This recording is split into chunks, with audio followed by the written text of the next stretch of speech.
a leer un poquito en ambos.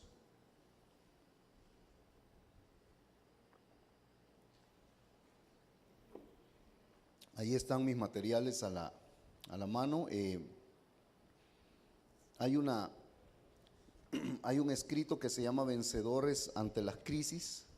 Se lo recomiendo. Es un material inspirado en la vida de Job. Y pues lo puede usted leer, luego lo puede regalar a alguien que necesita ver a otro en crisis para sentir que no está solo, ¿verdad? Para sentir que hay otros que están en mayores crisis que nosotros.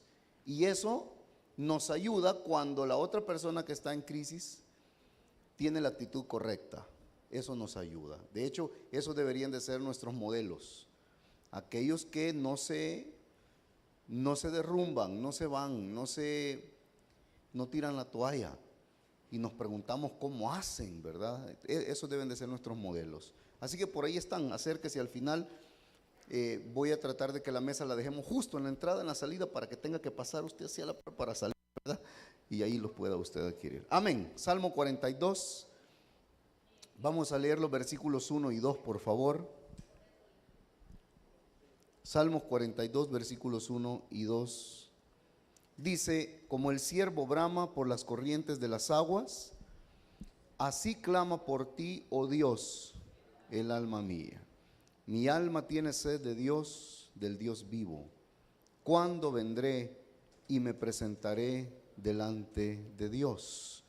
Vamos a leer hasta ahí nada más. Padre, gracias te damos por esta mañana, por tu palabra que es preciosa, Señor, y que llega siempre a tiempo a nuestras vidas. Ahora te pedimos que nosotros recibamos esta palabra, que nos ayudes a entender, Señor, lo que tú quieres decirnos hoy. Queremos ser una tierra fértil para que esta semilla dé fruto en su tiempo perfecto. En el nombre de Jesús te damos gracias, Señor. Amén. Bueno, en nuestro caminar, hermanos, todos vamos a pasar por situaciones en las que sentimos que vamos a claudicar, ¿verdad? Que ya no vamos a poder, que algo va a pasar, que nuestra fe no va a ser suficiente para podernos sobreponer. Todos pasamos por eso, y quien no lo ha pasado, pues es cuestión de tiempo, ¿verdad? Todos lo pasamos. Todos pasamos por situaciones que son complejas, porque es una promesa. En el mundo tendréis promesa. Acuérdese de eso, es una promesa. El Señor dijo que así iba a ser y es así. Todos pasamos por crisis, por momentos que son difíciles, en los que nos sentimos entre la espada y la pared, ¿verdad? Y eso es terrible, hermano, sentirnos así, entre la espada y la pared. Sentimos que ¿para dónde? ¿Para dónde?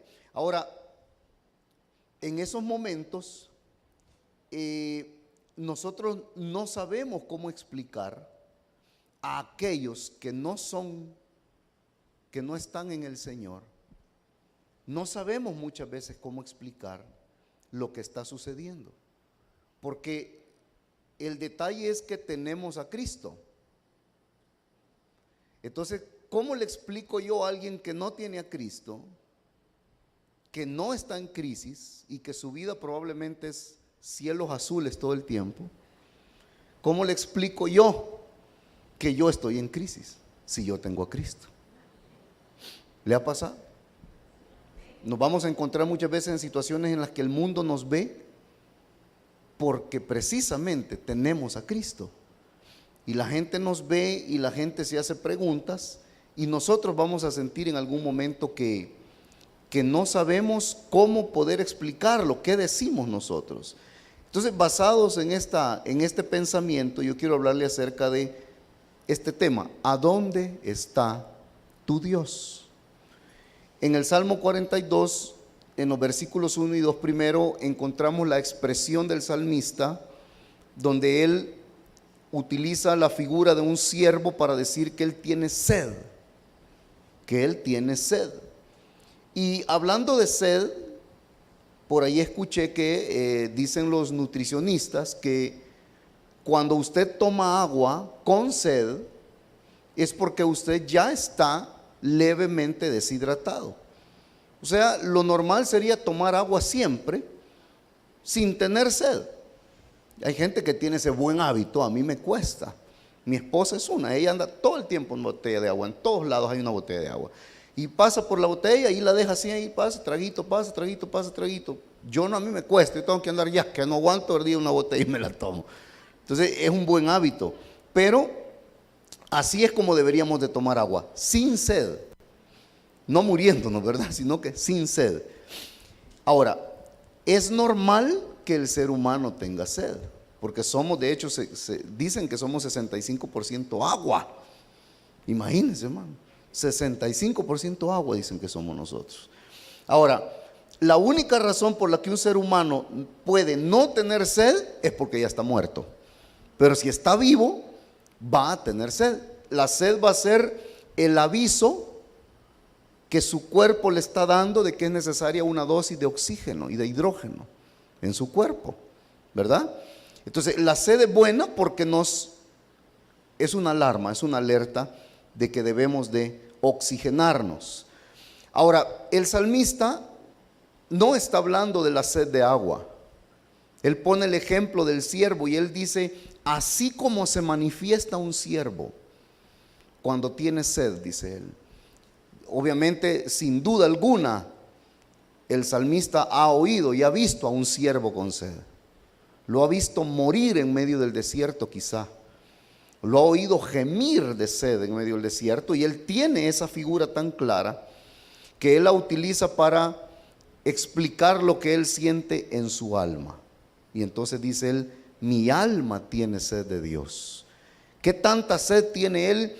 Tiene tanta sed como la tiene el siervo que se está muriendo en medio del desierto.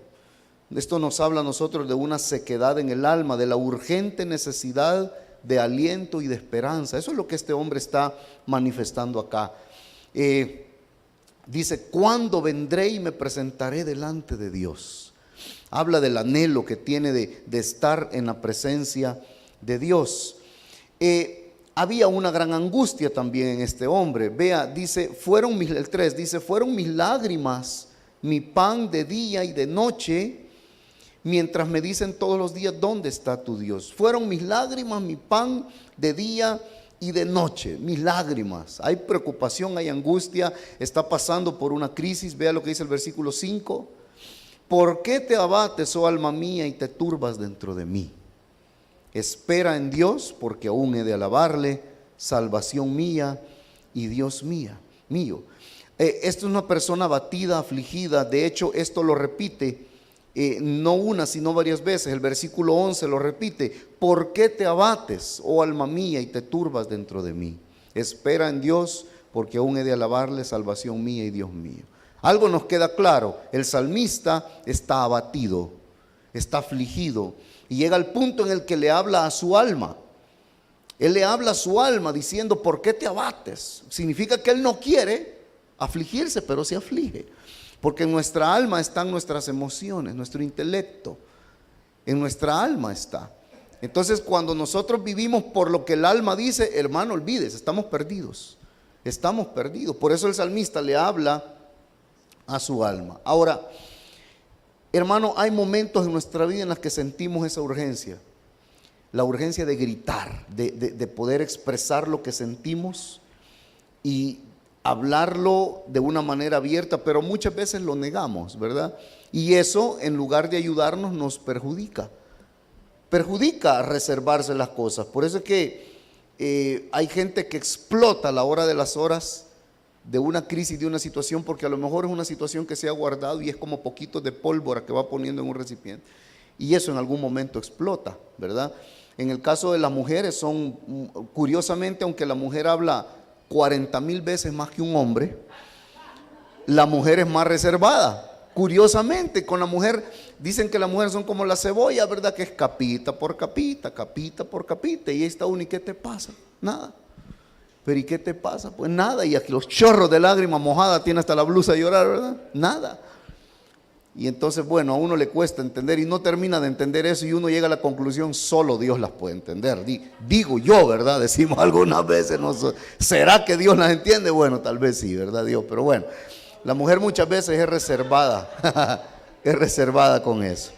Ahora, hermano, mire, básicamente este salmo fue escrito en un tiempo de aflicción personal en el que este salmista se expresa sin censuras a Dios. Él está pasando por algo difícil en su vida, pero también hay algo en este salmo que aturde a este hombre y básicamente es el centro de lo que yo le quiero hoy compartir, porque hay algo en este salmo 42 y que por cierto acá en nuestra Biblia se está separado el 42 y el 43. Estoy investigando hasta que encuentre la respuesta de que es uno solo.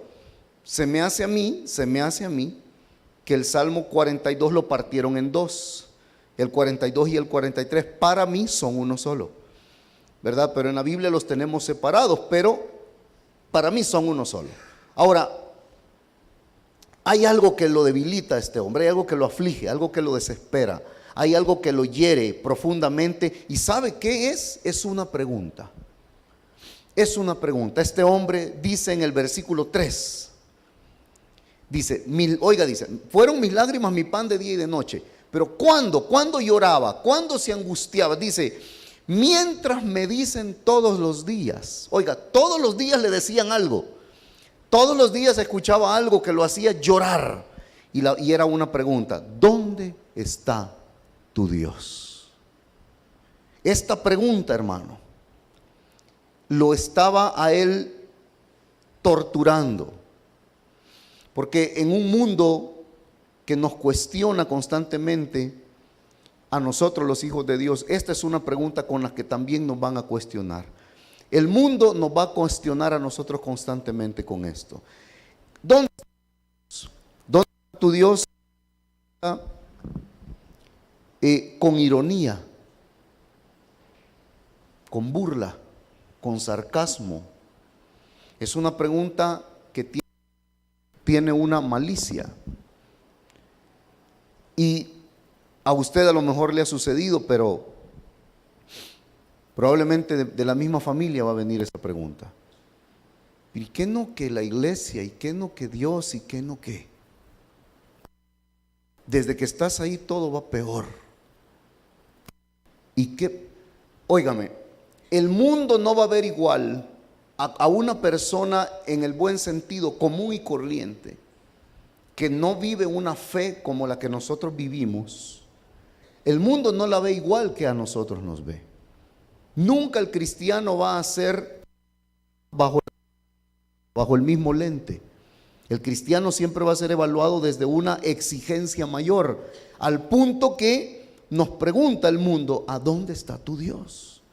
Ahora, esta pregunta, hermano, está relacionada escuche bien, está relacionada a Dios con la falta de respuestas. Esta pregunta relaciona a Dios con la falta de respuestas.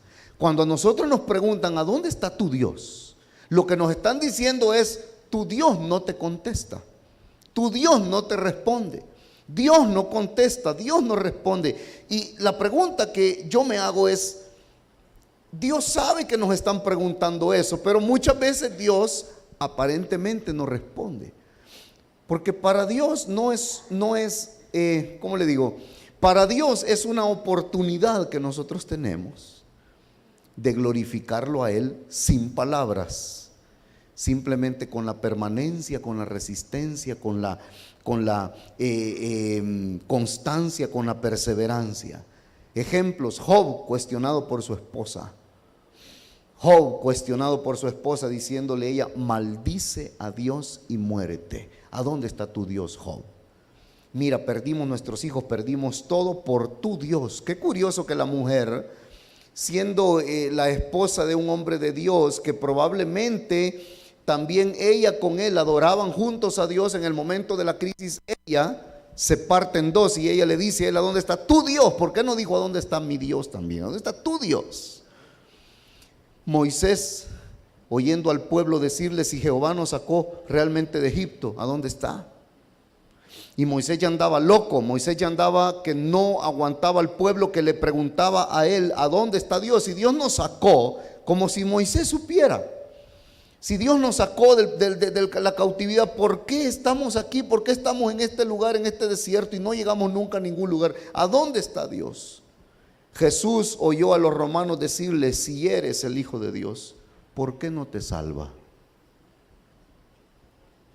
Hasta Jesús lo escuchó. Esta pregunta que viene de la gente cuando ve que nosotros no recibimos una respuesta. Escucha, hermano, con Dios el éxito no está en recibir una respuesta. Con Dios el éxito está en la obediencia. Escuché una historia por ahí de que hace ya, es real, de hecho es real, es un testimonio de un misionero de las Asambleas de Dios que fue enviado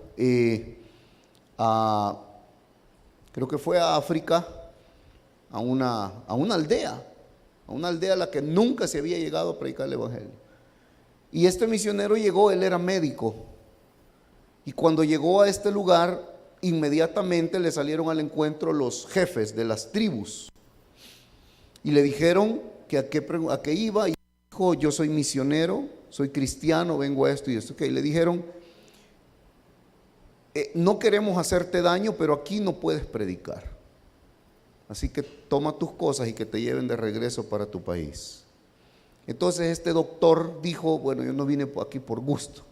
Y él dijo: yo traigo una cantidad de cosas médicas, traigo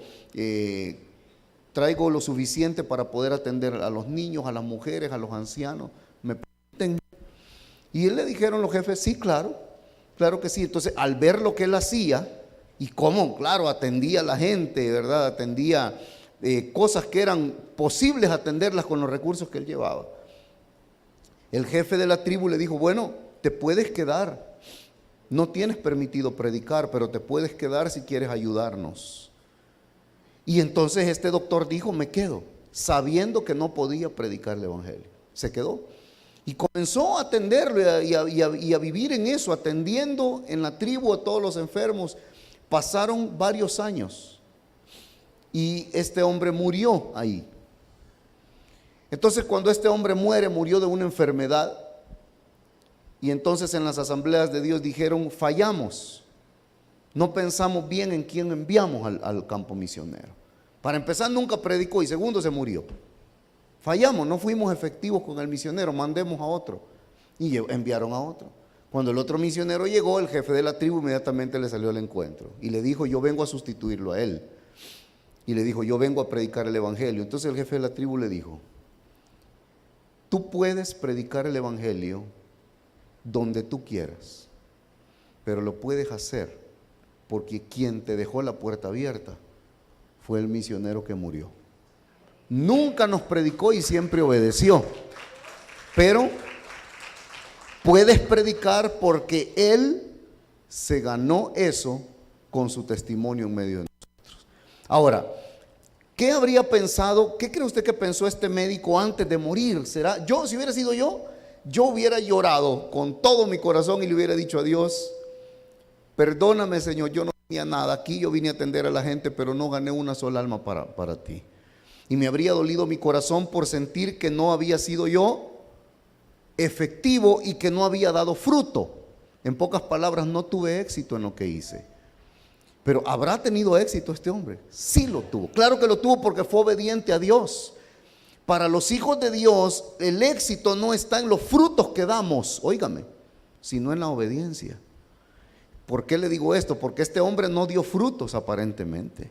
Él no dio frutos de lo que él quería. Él no predicó, no ganó a una sola persona para el Señor, pero estaba en el lugar donde Dios lo había puesto. Cuando usted vaya a hacer algo en su vida, primero pregúntese si está haciendo lo que Dios dice que usted tiene que hacer. Y si siente que no da frutos, no importa, usted tiene que decir: yo estoy aquí por obediencia y Dios no me dice que me mueva de este lugar. Y eso lo hará a usted exitoso. Significa que en el cielo vamos a encontrarnos a mucha gente que no ganó una sola alma para Cristo quizás, pero Dios los va a presentar con grandes medallas, trofeos y galardones. Y a lo mejor va a haber otro evangelista que va a pasar y que ganó a 100,000 personas para Cristo, 1,000,000 de personas para Cristo, y a lo mejor la medallita va a ser más chiquita. Y entonces nos vamos a volver locos todos preguntando, ¿y por qué? Pero ahí vamos a preguntarle al Señor y el Señor nos va a explicar. Y probablemente la respuesta va a ser, bueno, el evangelista de los 100,000 personas que ganó para Cristo, 10,000 las ganó en mi voluntad, las ganó en el lugar donde yo lo había puesto. Las otras 90,000 lo hizo donde él quiso y anduvo para arriba y para abajo y nunca lo mandé y le dije que no, pero él insistió. Por misericordia las almas están ahí en el cielo, ¿verdad? Entonces debemos de buscar nosotros el éxito en que esté yo en la voluntad de Dios. Así que digo esto porque Job estaba sintiendo la presión de una mujer que le decía, ¿a dónde está tu Dios? Cuando había perdido todo Job. Y el mundo nos va a preguntar a nosotros, ¿cuál es tu éxito? Aún la iglesia nos va a preguntar a nosotros eso. Y nosotros como iglesia nos hemos mal aprendido, no sé ni de quién, a que vemos como éxito los grandes ministerios que son mundiales y que son de afiche, que son de portada, y pensamos que es exitoso. Pensamos que es exitoso. Yo voy a muchas iglesias donde la iglesia puede ser muy sencilla y el pastor, una persona de lo más sencillo. Y uno podría decir, bueno, a esta iglesia le falta mucho, pero ya de repente tomándome un café con el pastor surgen las pláticas, ¿verdad? Y de repente me entero, por ejemplo, que la iglesia tiene un CDI, que es un centro de desarrollo infantil, y que la iglesia atiende a 300 niños de la comunidad y a sus familias. ¿De verdad, pastor? Sí, tenemos 5 años. Comenzamos con el requisito que eran 40 o 50 niños, ahora tenemos 300. Y atendemos a sus padres también, y son familias de alto riesgo. Y muchas veces son hijos de cabecillas de pandillas o de gente. Pero ahí están haciendo esa obra. Y entonces yo aprendo mucho de eso, porque yo lo veo y yo digo, wow, yo una semana hago y yo me voy corriendo. Significa de que no debemos de ver el éxito como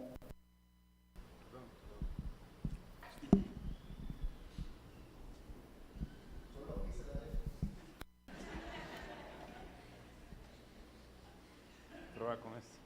Vamos a arreglar esto. este sí.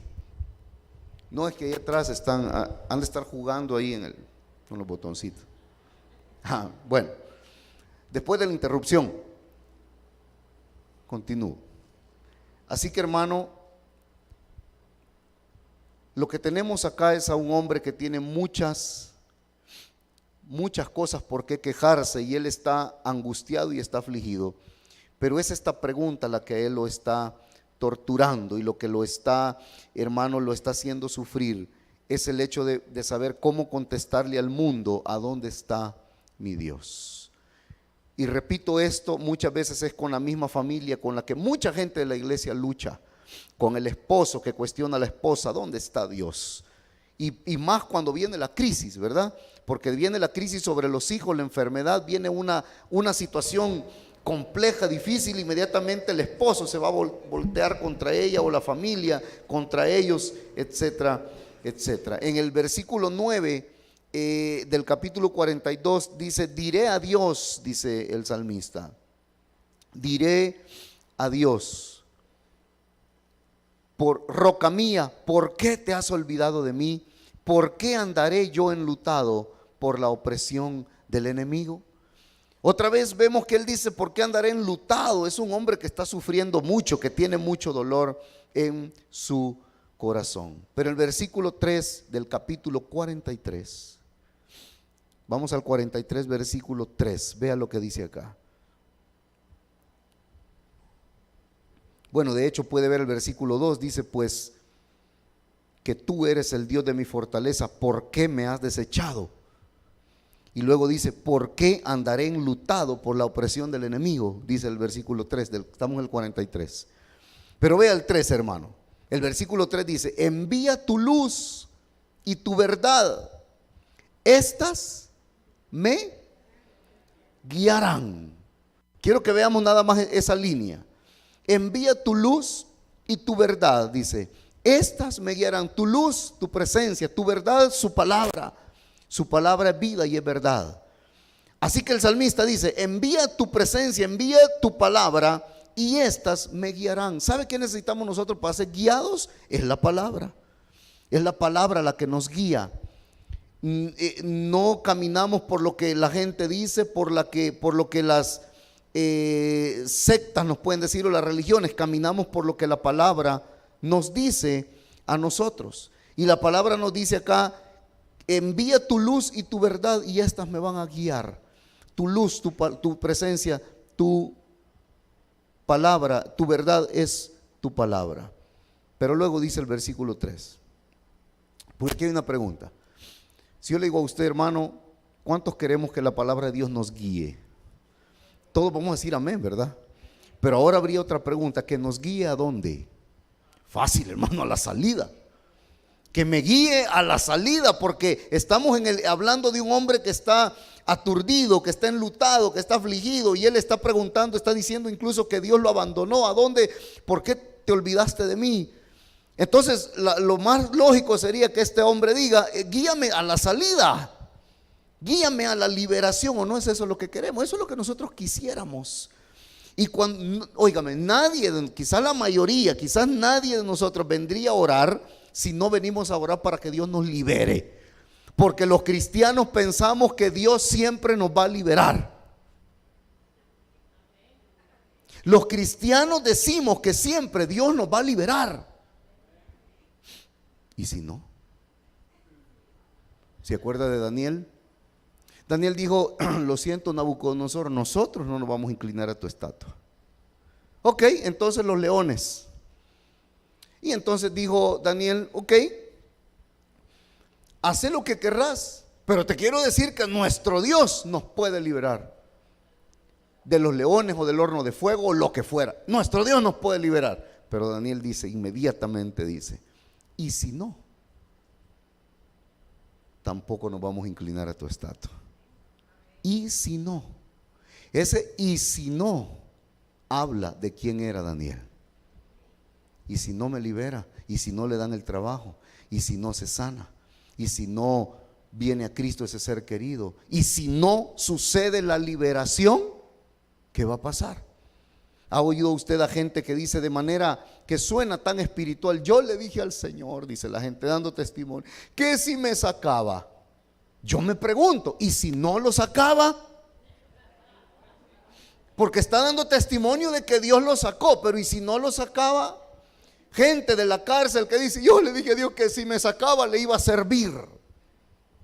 ¿Por qué no le dice, por qué no le dijo: yo permíteme servirte aquí adentro y ganar a Cristo a todo este montón de gente? Y la gente dice: yo le dije en la camilla al Señor que si me sanaba, que yo le iba a servir y que mi casa iba a ser una célula. Dios dice: no, al revés, hagamos la célula primero y después vemos lo de tu sanidad. ¿Se acuerda de Elías? Elías le dijo a la mujer, a la viuda de Sarepta, que estaba a punto de morirse con su hijo, y dijo: nos vamos a hacer un pancake y nos morimos. Y entonces Elías dijo: ok, está bien lo del pancake, me parece, hacelo y me das a mí primero. Ahora escuche, el niño era el que más hambre tenía. Imagínese a Elías, se puso una mantita aquí, cuchillo, tenedor, botella de miel, y el niño enfrente de él, viéndolo. Imagínese el cuadro. Y Elías viendo al chamaco. ¿Cómo te llamas? Así fue, hermano. El niño lo vio comerse el pan, la torta. Cuando se la terminó, le dijo a la mujer: ahora revisa de nuevo las vasijas.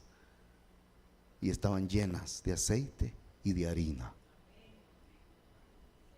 Pero ¿qué le dijo Elías? Elías le dijo: haz una torta y dame a mí primero. Ese a mí era una manera, una forma en la que estaba representando Elías a Dios mismo.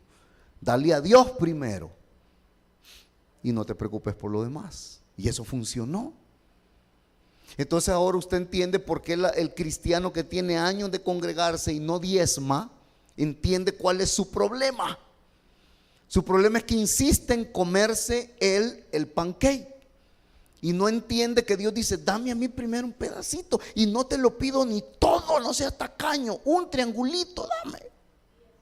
Y no se lo queremos dar, hermano. Hoy va a soñar con los pancakes usted, fíjese. No sé por qué siento eso yo. Entonces, cuando usted ve el dinero de lo que usted recibió de su trabajo, de su empresa, de su negocio, imagínese el pancake que se lo está comiendo todo delante de Dios y que Dios le está diciendo: dame un pedacito a mí, un triangulito dame. Y nos estamos muriendo por el triangulito, hermano. Y Dios dice: porque si tú me das, no sé por qué estoy hablando de esto, ahorita paso el tema, pero si tú me das el triangulito, yo bendigo todo el pancake. Entonces decimos: no, yo mejor prefiero comérmelo todo, lo de la bendición. Así lo vemos, porque lo vemos como vio Esaú el plato de comida también. ¿Sí? Así lo vemos como vio su primogenitura, que dijo: dame el plato de comida. La primogenitura en esa onda, a saber, dame el plato y ya. Y Jacob, a quien muchos llaman una persona que no tenía escrúpulos, momentito, porque le quiero decir que no fue Jacob el del problema, sino su mamá. Su mamá planificó todo y le dijo a Jacob: ve y dile a tu papá esto. No nació en el corazón de él, sino en el corazón de su mamá. En el corazón de su mamá. Pero su hermano le dijo: no importa, así hacemos nosotros. Decimos: no, pero eso de la bendición, ¿qué me importa? Menospreciamos lo espiritual por lo material, por el 10%, y el 90% nos queda a nosotros. Todo el pancake y nos lo comemos, ¿verdad? Y ya. Pero el problema es que el pancake se terminó y después vienen días de angustia, de aflicción, de penuria. Y entonces venimos a orar y que llévenme en oración, y ponemos en Facebook que llévenme en oración, es que los hermanos no oran por mí. Y es muy fácil, era un pedacito de pancake el que tenía que dar y se lo comió, pues que le aproveche. Mejor saca el pedacito de pancake y digo: que me queda todo esto, el 90% me queda. Y ahí va a estar la bendición de Dios sobre ese 90%.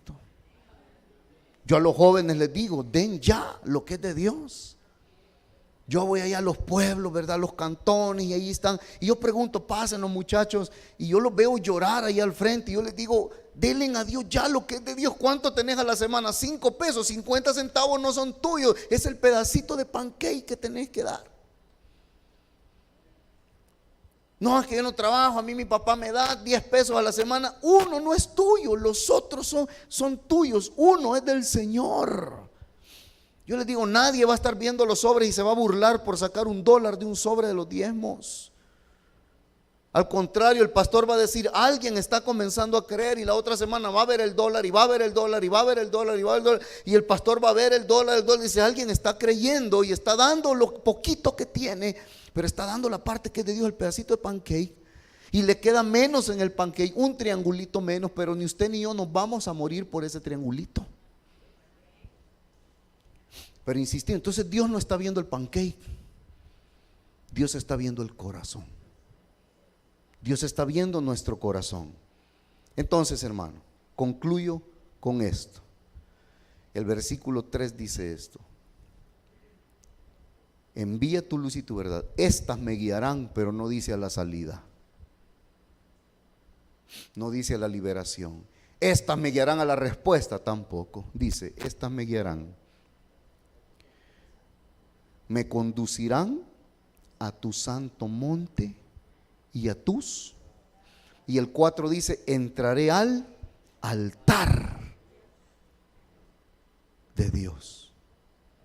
Ahora note algo: un hombre angustiado, afligido, enlutado, que tiene sed, que siente que su alma está seca, porque está viviendo una crisis en su alma, en su corazón, pero no pide la salida. Pide que su crisis, que ese momento difícil, no lo lleve a la salida. Él dice: me guiarán a tu altar, a tu monte, a tus moradas. ¿Qué significa esto, hermano? Lo que Dios está diciéndonos a través de este hombre es: en tu angustia, en tu dolor, en tu aflicción, en tu luto, Dios, hermano, su palabra, el Espíritu Santo, no siempre nos guiarán a la salida. No siempre nos guiarán a la salida. Muchas veces Dios nos guiará a su presencia. Significa que aunque Dios nos ve muchas veces sufrir en nuestra aflicción, habrán muchas veces donde Dios no está interesado en llevarnos a la salida. Está interesado en traernos donde Él. Eso sí, si nos lleva donde Él, tenemos todo. Aunque la salida todavía no la veamos, el túnel esté oscuro, la puerta cerrada, el cuerpo enfermo, la cartera vacía, la aflicción está allí, pero Dios quiere llevarnos a su presencia. ¿Por qué? Y esta es la palabra con la que Dios me habló, me ministró mi vida. Porque hay cosas, hay revelaciones, hermano, hay perlas que únicamente vendrán y usted las va a entender cuando su alma está sedienta, cuando su corazón tiene dolor, cuando usted está en el desierto, cuando está a punto de expirar, cuando está a punto de sucumbir, cuando se siente como el ciervo que brama por las corrientes de las aguas, afligido, angustiado, desesperado. Hay cosas en la palabra de Dios que usted solamente las va a entender allí. Ahora entiende usted el interés de Dios. Eso sí, claro, Dios conoce los corazones, porque depende de qué queremos usted y yo. Si usted es una persona que usted anhela que Dios le hable, entonces usted se expone a que Dios tome este tipo de medidas y diga: yo te voy a hablar y te voy a mostrar algo tan maravilloso. Pero venite, en el desierto, aquí está aquí mucho ventilador, vamos al desierto. Y en el desierto te lo voy a contar. ¿Sí me entiende, hermano? No es un castigo, no es una tortura. Es que Dios quiere que no solo lo leamos, sino que lo experimentemos, que la palabra se vuelva una experiencia en nosotros. Hermano, hay cosas, hay algo que Dios tiene, que van a venir a su vida en medio de la sed, en el peor momento.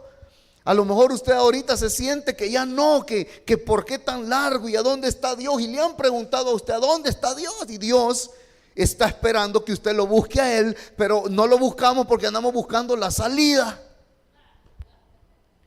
Y por andar buscando la salida no lo buscamos a Él.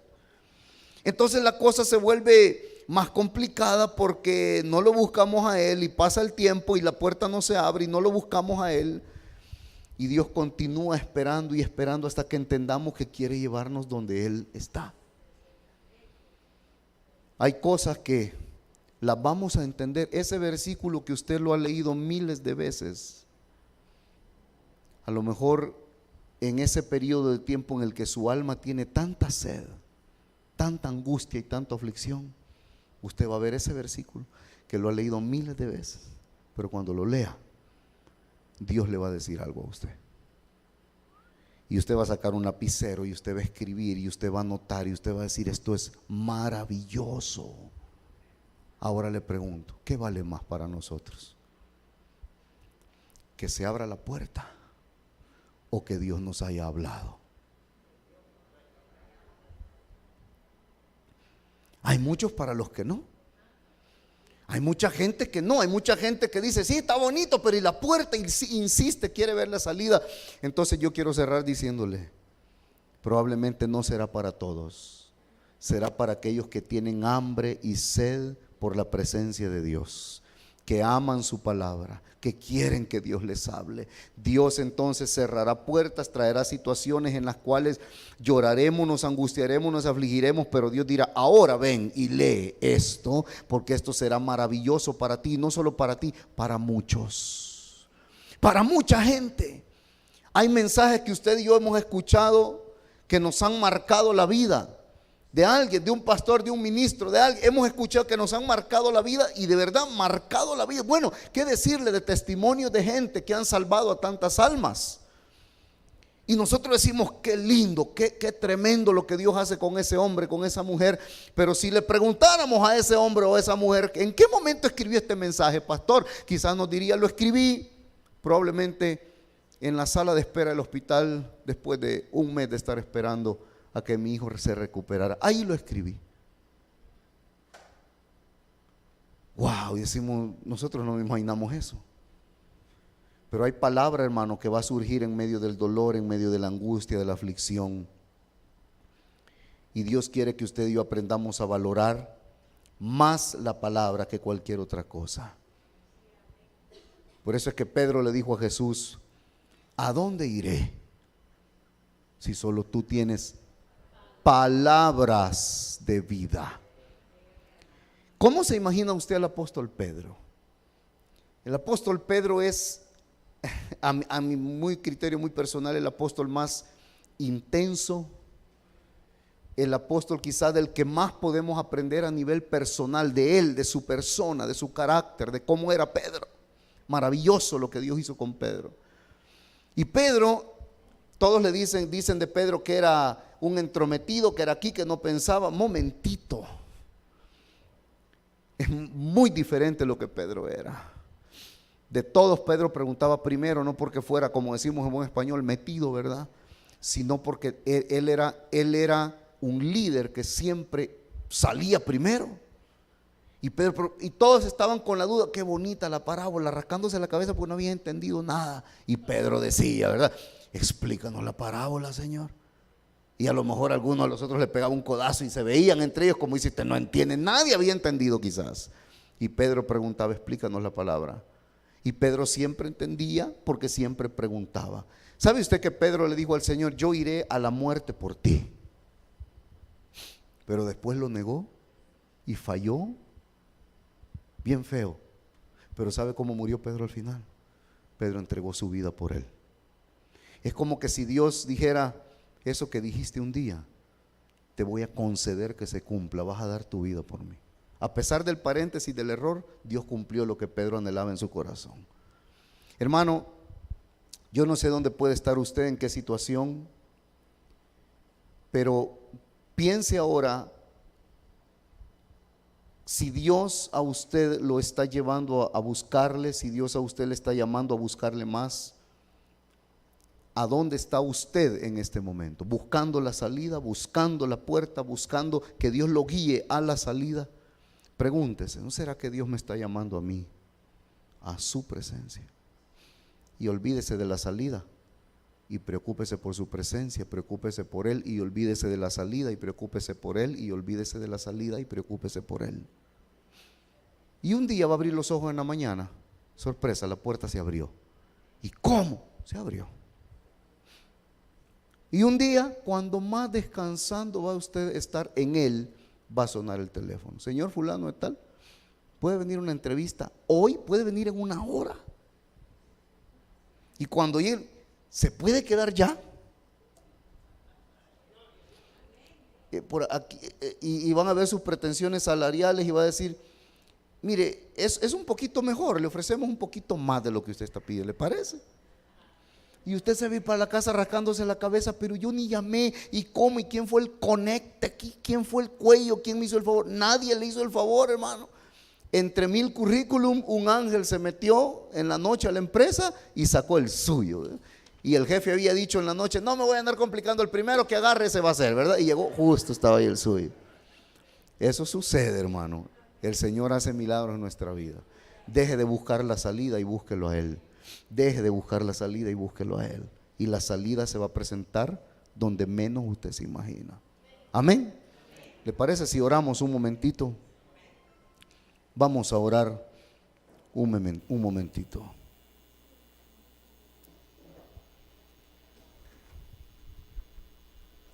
Cierre sus ojitos.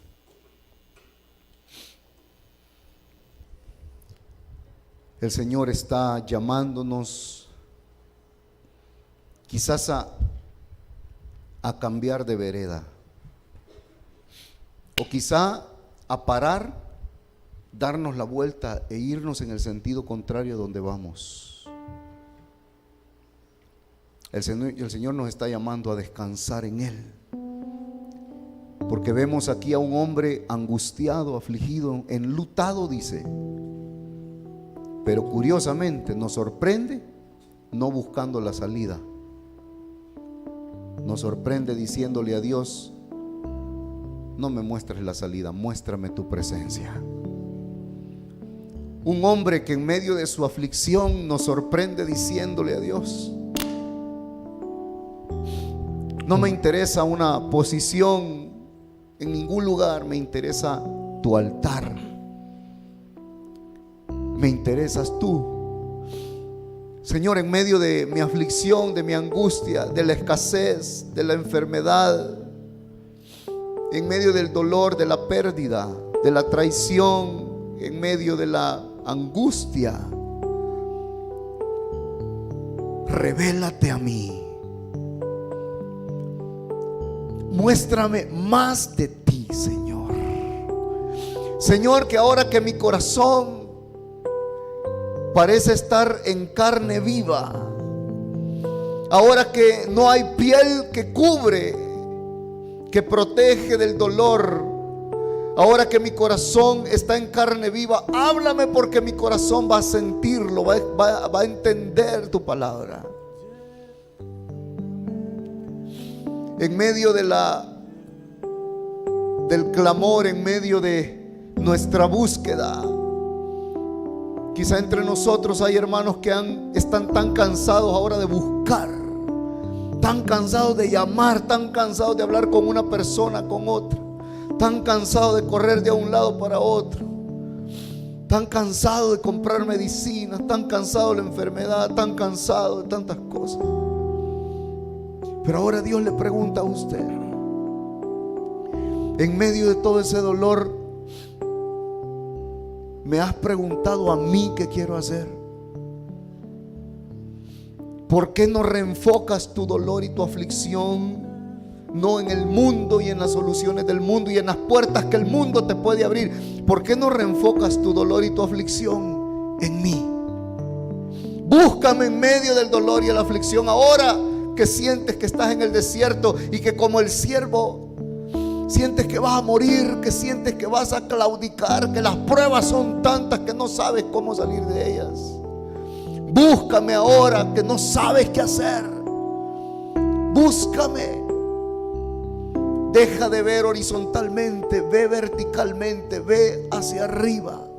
Pregunta, búscame a mí, búscame a mí. Busca mi altar, busca mi presencia, busca mi palabra. Busca que yo te hable, que yo te revele mi voluntad, y lo vas a entender mejor que nunca. Deja de pensar en la salida, piensa en mi presencia. Piensa en mi presencia en medio de la crisis, de la aflicción. Ahora que sientes que el enemigo va a devorar tu alma, ahora que sientes que vas a sucumbir en medio de la angustia, no busques la salida, busca mi presencia y yo te mostraré la salida. Busca mi palabra y yo te mostraré la salida en mi palabra. Búscame a mí primeramente y todo lo demás, ¿eh?